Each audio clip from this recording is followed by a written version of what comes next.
aristocratic friends to the Liberal Party of enterprise is explained at least as well by his personal experiences of the decade following his father's death as it is by any abstract ideological preference for free trade over protection. A lasting sense of betrayal at this defection among many Tories contributed to Churchill's loss of political office in 1915. His head was part of the price demanded by Tory leaders before they would join a wartime national government. Churchill's Liberal colleagues, in contrast, suspected that he remained a Tory at heart. Their suspicions were confirmed when, some 20 years later, he rejoined the Conservative benches. Biographers variously attribute Churchill's behaviour to a concern over social disorder following the war or to sheer political ambition. But there is a third possibility.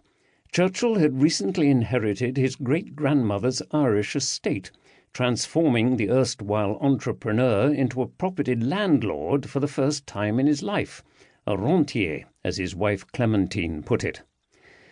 To her intense disappointment, Churchill consumed the entire inheritance within a decade, by underestimating the cost of converting his new country home at Chartwell, by gambling more than he ever let on, and by losing heavily in the Wall Street crash of 1929, an episode curiously omitted from his official biography.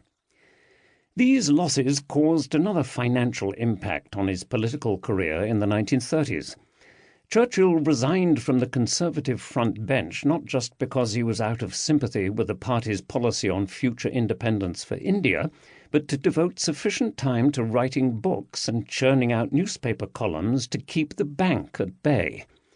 In return for his high fees as a journalist, Churchill's friends among the press proprietors expected colourful copy that ran against the conventional political wisdom.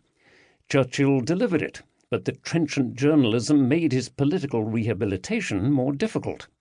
Several times during the decade he held his journalist's pen in check while ministerial changes were in the air, but neither Prime Minister Stanley Baldwin nor his successor Neville Chamberlain was tempted to invite such an awkward talent back to the cabinet table at a time when the electorate preferred peace to adventure.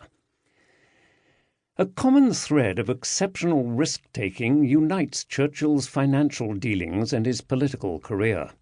This was never more clearly on display than in the 1930s, when he was a married man in his 50s with 4 dependent children and already borrowing today's equivalent of more than £2.5 million, $3.75 million.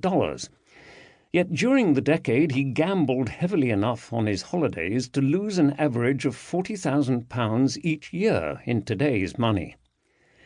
I have never encountered risk-taking on Churchill's scale during my career of advising people about their finances, including such natural risk-takers as entrepreneurs and politicians.